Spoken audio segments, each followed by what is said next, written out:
agradeço a banca formada hoje, né, pela professora doutora Moema Brandão, a coordenadora do nosso programa de mestrado. Agradeço a minha orientadora Juliana Gervason e também a professora doutora Luciana Pacheco por aceitar o nosso convite e trazer suas contribuições ao meu projeto. Ninguém acaba débil mental. Diversidade na literatura brasileira contemporânea. Esse tema que nós escolhemos, que está aqui, né, nomeando o nosso projeto, Ninguém Acaba Débil Mental, ele está ali, entre aspas, porque ele é um recorte que nós tiramos de um dos livros que faz parte do nosso projeto de pesquisa, de Altran Dourado. E nesse livro a gente vê que está escrito assim: este menino já trouxe porcaria para casa, gritava Godofredo. Acaba débil mental como Fortunato. Ninguém acaba débil mental, Godofredo, dizia ela, sempre pronta a defender os filhos de Fortunato. Nesse pequeno recorte é possível perceber que a falta de conhecimento muitas vezes traz situações de preconceito em relação àquele que possui a deficiência. E o nosso projeto parte daí, trazer a partir da literatura conhecimentos para que nós possamos trabalhar a questão da deficiência intelectual. Historicamente, a maneira como a sociedade lidou com a deficiência intelectual, assim como as terminologias a ela direcionadas, foram sendo alteradas. Eu vou fazer um comentário aqui, porque às vezes a gente fala deficiência intelectual e fica um pouco, né, vago, porque essa deficiência, historicamente, mudou muito a nomenclatura. No primeiro momento, ela foi considerada como as demais deficiências dentro do quadro da loucura. E vários nomes foram dados a ela. Oligofrênico, mongoloide, o débil mental, doente mental. Há uma confusão entre deficiência mental e doente mental, que é o quadro da loucura, por isso a importância de estarmos estudando. Mais recente, nós tínhamos o retardo mental, deficiência mental, e agora, de 95 para cá, o termo mais utilizado e proposto está sendo deficiência intelectual. É possível notar que as dificuldades em relacionar o conceito e a terminologia pertinente ainda geram incertezas para a população, e isso se sucede também no campo literário. Nesse pouco tempo de leitura que estamos fazendo, já conseguimos perceber essa incerteza e insegurança até mesmo no campo literário.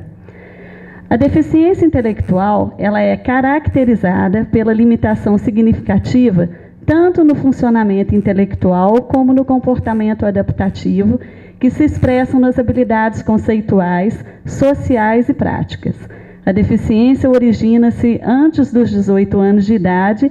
Essa é uma conceituação atual que está sendo realizada pela Associação Americana de Deficiência Intelectual e Desenvolvimento. Nós observamos também no recorrer desses estudos que haviam outros conceitos, há também outras áreas, mas a que nós estamos utilizando no nosso projeto está sendo esta. Após o mapeamento realizado ao longo de 6 meses, foi possível identificar a confirmação da deficiência intelectual na construção dos personagens, presente apenas nos romances A Barca dos Homens, em 1961, escrito por Altran Dourado, e Gaspar e a Linha de Neperpetrovsky, escrita em 1994 por Sérgio Caparelli. Nós deixamos ali um comentário de que até o momento, porque esse mapeamento tem apenas 6 meses, pode ser que ao longo de nossa pesquisa consigamos encontrar outros que estejam confirmados com uma deficiência intelectual, porque não é o nosso objetivo de trabalho diagnosticar. Nós queremos encontrar livros da literatura brasileira contemporânea que já tenham essa confirmação das características presentes no personagem. O objetivo geral da pesquisa: identificar como se manifestam as características da deficiência intelectual na construção dos personagens da literatura brasileira contemporânea. Objetivos específicos: mapear os romances, restringindo-se aos que abordam essa deficiência intelectual na construção desses personagens. Pesquisar a respeito da evolução do conceito da deficiência intelectual e identificar como ele está sendo inserido nas obras. E, por fim, estabelecer como a deficiência intelectual ela está sendo tratada nesses personagens e fazermos um paralelo entre a questão histórica e a apropriação no terreno social. Nosso problema. Como é a representação do personagem com deficiência intelectual na literatura brasileira contemporânea? Hipótese. Os estudos a respeito da deficiência intelectual e seu diagnóstico são recentes. Nota-se que, socialmente, os indivíduos com esse tipo de deficiência sofreram, ao longo dos anos, vários tipos de exclusão e incompreensão por parte da sociedade. Entendemos que esta relação se reflete também no campo literário, ao perceber que personagens com este tipo de deficiência aparecem de maneira isolada e somente na literatura brasileira, e somente na literatura contemporânea. A revisão de literatura. O nosso projeto ele tem um viés de transdisciplinaridade, possibilitando um diálogo entre literatura, história, sociologia e psicopedagogia.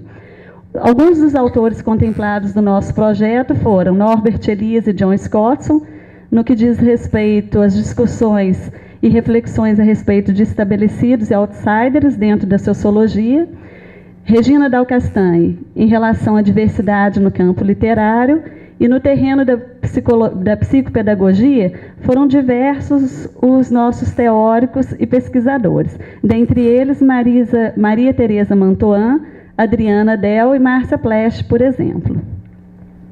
O nosso esquema de trabalho, na primeira sessão, introdução, na segunda, trataremos um pouco sobre a questão da literatura brasileira, que possui um espaço de vozes, e como está essa questão, né, de a igual legitimidade para a criação, os estabelecidos e os outsiders dentro da questão da literatura.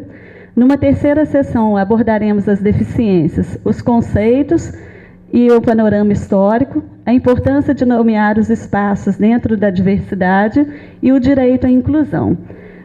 Na quarta sessão, trabalharemos a síntese dos livros, a análise dos personagens e, novamente, a literatura como sendo um espaço para o discurso do outro. Por fim, a conclusão e as referências.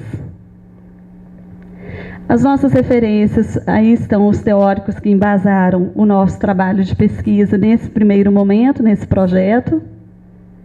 E, por fim, aqui nós temos uma citação que foi utilizada como epígrafe em meu projeto e que eu ouvi pela nossa coordenadora, professora doutora Moema Rodrigues, em um curso de extensão que estava presente. E quando ela colocou ele lá e fez o comentário, eu pensei, gente, isso era tudo que eu precisaria para o meu projeto para sintetizá-lo. Diz assim: o texto literário me fala de mim e dos outros, provoca a minha compaixão. Quando leio, me identifico com os outros e sou afetado por seu destino, suas felicidades e seus sofrimentos são momentaneamente meus.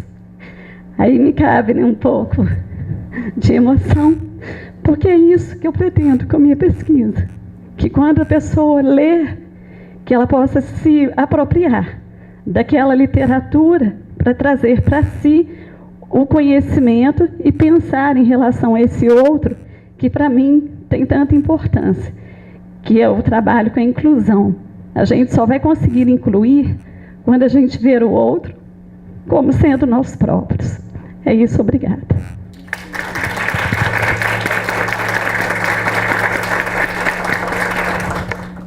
Agradeço a Lídia, a Juliana, a Moema, né? Vou ser mais informal, tirar os doutores. Eu brinquei, na hora que ela estava me apresentando, dia 5 agora eu fiz 30 anos que eu me formei nessa instituição em psicologia e nesse mesmo ano, em setembro, eu tinha me formado em pedagogia na Federal, né? Então eu fiz os dois cursos ao mesmo tempo. Então é sempre um prazer, né, estar nas duas instituições e eu sei que elas têm uma relação muito intensa.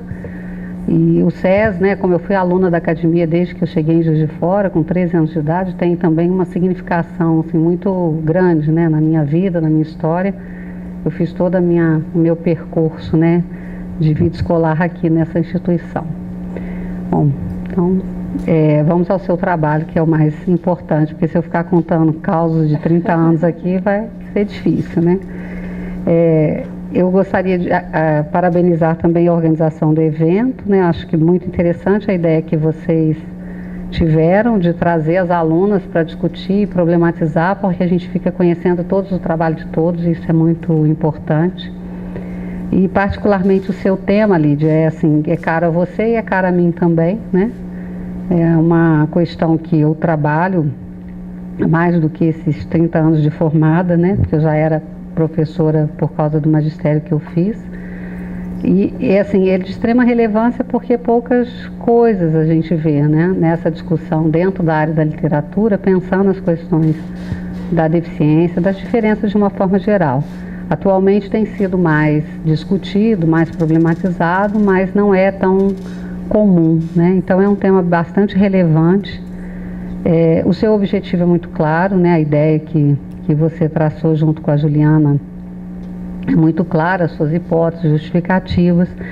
Eu fiquei pensando em que eu poderia contribuir, no sentido de te alertar para algumas questões que durante o percurso você vai precisar ficar atenta, né? Assim, mais do que dizer de alguma coisa que você precisa modificar, é dizer das atenções que você vai precisar ter durante a construção do processo, né? A primeira questão que você sempre apontou é a dificuldade de diferenciar doença mental e deficiência intelectual. Essa complexidade que o termo, né, tem, que carrega no seu processo histórico, porque os termos vão sendo pejorativos, aí vão modificando os termos por conta do preconceito que é agregado a eles, e aí vão criando novas terminologias, e é necessário ter um cuidado, assim, para não deixar passar, por exemplo, termos como retardo mental, né, a própria deficiência mental, porque hoje é deficiência intelectual, então é um cuidado de se ater à terminologia que hoje é utilizada para se referir a isso, e no determinado momento onde você se propõe a fazer esse percurso de conceitos, definições e panorama histórico, esclarecer esse processo, né? Porque não é um estudo, vamos dizer, recente, é um estudo complexo, porque não é novo, né? Mas a deficiência ela é discutida sempre, desde sempre, né? Mas ela é complexa no sentido de que as várias terminologias utilizadas nos colocam num campo de muito rigor, né? De pensar esses termos. Uma outra coisa que também é muito importante, em determinados momentos, eu até estava falando com a Juliana, porque no nosso contexto cultural e histórico, poucas pessoas diferenciam o que é doença do que é deficiência, né? Então, com certeza, isso atravessa a literatura. Não tem como não atravessar, porque faz parte do nosso contexto histórico-cultural, né? Então, vai aparecer mesmo nas obras literárias, em algum momento, algumas terminologias, alguns conceitos ligados à ideia da doença. Então, não é desconsiderar a obra, mas problematizar essa questão, né? Por exemplo, aparece no seu texto mesmo, já falando da obra, a ideia do delírio. O delírio é um dado da doença, não um dado da deficiência, né, intelectual. Mas em todas as obras isso vai aparecer como uma... Porque como as pessoas acham que ele não está falando... O deficiente intelectual não está utilizando as palavras corretas no tempo correto, no contexto correto, é como se ele estivesse delirando, né? É porque a imaginação dele, a capacidade de criação é maior, né? É mais solta, é mais livre das normas sociais e culturais. Então as pessoas interpretam como um delírio, mas o delírio é da ordem da doença mental, não da deficiência intelectual. Então esse é um cuidado, né, que vai aparecer nas obras para que sejam pensados, para ser problematizado, não para ser descartado, né? Algumas obras são claramente sobre a doença, mas não é o caso, né? Não são obras que tratam da doença, mas da deficiência, mas que são atravessadas por esse contexto cultural que assim ainda pensa. Cada um de vocês agora deve estar se perguntando, mas qual que é a diferença? Tem diferença, né? Tem muita diferença, né? Eu que tive a oportunidade de trabalhar nas duas áreas, reconheço bastante essa diferença. É importante também que no tópico 2, quando se apresenta falar das deficiências, E aí, assim, eu acho melhor você reduzir a falar da deficiência intelectual, porque já é muita coisa falar da deficiência intelectual. Se você for citar todas as deficiências em geral, você vai gastar um tempo enorme para discutir isso e vai perder força no que você precisa discutir, que é realmente a deficiência intelectual, porque ela em si só já é bastante coisa, né? E uma coisa que eu não entendi, o tópico 2.2, que você colocou a importância de nomear os espaços. Eu não sei, eu não entendi muito o que você quis dizer, assim, o que você pretende nesse tópico. Isso ficou como uma dúvida para mim, né? No mais, a estrutura está ótima, todos os tópicos estão... Só esse tópico que realmente eu não entendi. E acho que é fundamental você fazer realmente essa relação, né, do ano dessa obra com o contexto no qual ela está situado, porque isso faz muita diferença no que se diz, no que se fala, né, sobre a deficiência nesses processos, nesses tempos. E também tem uma coisa particular que eu achei interessante no seu texto, que você fala da literatura como lugar da fala. Isso é interessante porque em algum momento também você coloca em dar voz, né? Mas não é uma questão de dar voz, é realmente um lugar da fala, né? Porque a voz eles têm, né? Mas é possibilitar, né, esse lugar da fala, né? É explicitar esse lugar onde eles falam, que isso é que eu acho que é o mais interessante no seu trabalho, porque eles estão realmente assim, eles não são explicitados, né? Não são falados, não são tratados, não são discutidos como um mecanismo mesmo de serem excluídos da sociedade em função disso, né? Bom, é isso, assim, não sei, porque eu perdi a noção de tempo. Hã?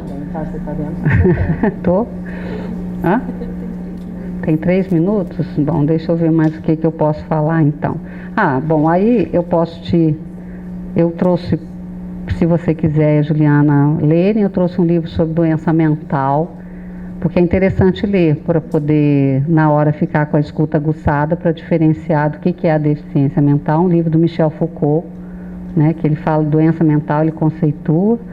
Um livro do Bianchetti e da Ida Freire, que eles fazem um olhar sobre a diferença, em que eles fazem uma discussão, num primeiro capítulo bem interessante, histórico, dessa apreensão e da educação dos considerados deficientes, sabe? Que fazem uma discussão bem interessante sobre isso no primeiro capítulo.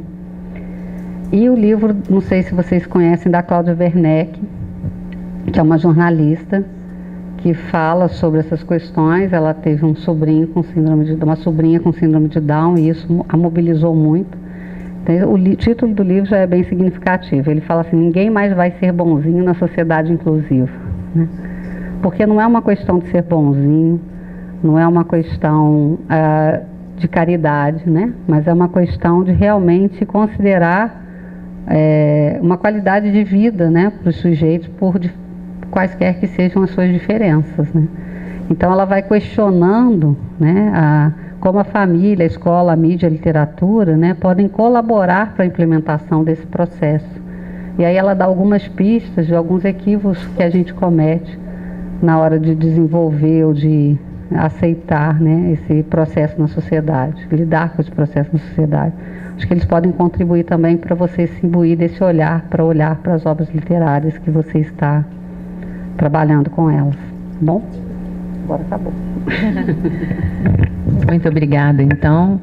E para finalizar essa participação, eu queria dizer para todos vocês, e dizer também para a Luciana em particular, que nós trabalhamos muito para a construção do conhecimento, mas nós temos trabalhado muito também pela gentileza no mundo de hoje.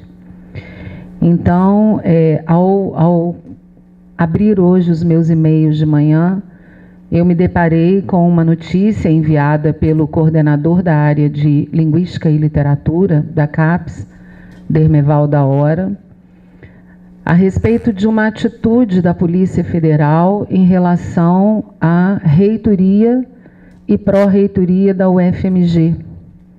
E particularmente a pró-reitora da UFMG, Sandra Goulart, ela é uma pessoa de uma integridade total, uma pessoa com quem eu tive uma relação muito estreita de aprendizado, quando ela havia deixado a coordenação de letras, desculpe, o nome é novo, de Linguística e Literatura da CAPES, quando ela nos recebeu, tá, o programa BB, e depois o Dermeval da Hora, então, assumiu, e em nome do PPG, Mestrado em Letras, do Centro de Ensino Superior de Juiz de Fora, eu me posicionei em nome do colegiado para uma manifestação presencial na UFMG, agora em janeiro. Então, o Brasil, da forma que está, do jeito que está, nós somos definidores e formadores de opinião, nós não podemos ficar à margem do que acontece politicamente. E o que eu quero dizer é justamente isso. Estamos aqui para construir conhecimento, mas estamos aqui para construir gentilezas e agradecimentos. E por isso, a Lídia quer oferecer a você um mimo pela sua participação e agradecimento.